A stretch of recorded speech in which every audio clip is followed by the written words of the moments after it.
about the green crab. What kinds of creatures do you think feed on these? Think anybody eats these? Lobsters. Lobsters like them? What do you think, Kai? I think they, I don't know. Sometimes larger, what? Sometimes larger crabs. Larger crabs. Sometimes birds eat these. Yep. So we'll put this guy down. Okay. Who else has something different to share? If we could sit down, it would be so much nicer than everybody could see. Here we go. Hey, Lucy, come back here, honey. I have something to show. All right.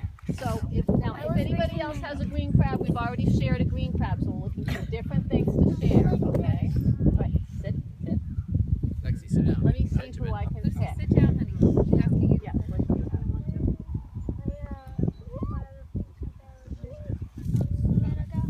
Do you remember what that's called? It's a mussel. And what else do you have? Okay. These are oysters. Oysters like to clump together like this. It's one of the ways they keep themselves from drifting away. But they're still These look like there's nobody home in either of these. These are small oysters. These would not be legal size if you were catching them in the wild. You need to be just a little bit bigger than this. I found this new. And then I found. Okay, we're still working on this young lady here. And this is a little baby clam, or it could be a baby quahog, but I think it's a clam. And is it alive or is it just the shell?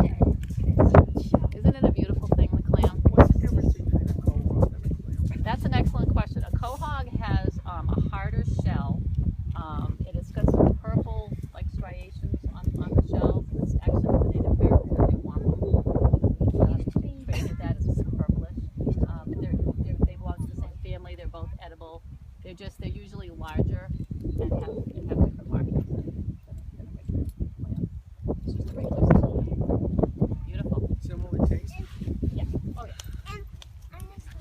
Okay, let's do everybody's all three one at a time so we can get done with everybody. So did I get all three of yours? She doesn't even have any, so don't worry about it. Okay. All right, Ben, go ahead. So I found three things. One of them we've already reviewed, so I guess. Okay, yes, we're looking for different things. I found this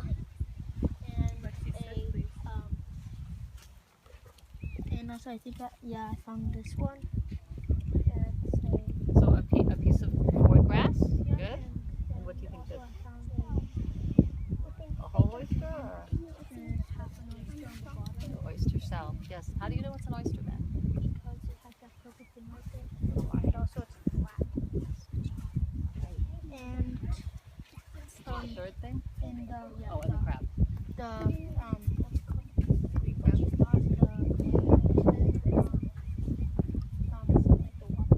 Oh, the quahog? That used to be $1. Yes. Thank you. All right. Anyone else? Go ahead. Everyone will get a chance. Everyone will get a chance. Go ahead. I have a pink shell.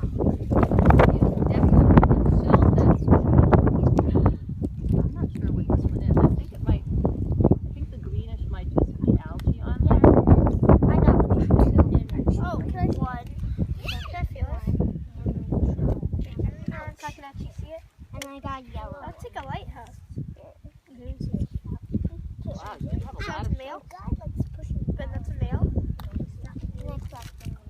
Okay, I think these are called blood arc shells. They have this kind of ribbed pattern to them. Looks like you have several of those. But you sit down, please. Yep. Joey, sit down. Sign of Don't put out my head. No.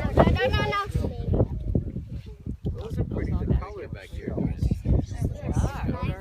Are they different? They're called blood arcs. Blood arcs. Clam. Yes. No. As long as there's nothing living inside it and your family says it's okay, that's okay with me. Notice how I just shifted the. Anyone else? Go ahead. No. So Kai has.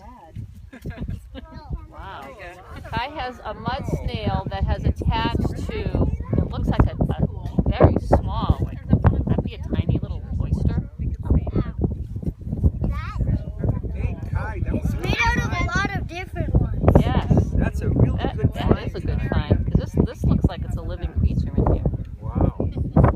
You see the little trap door that that's called an operculum? You say that?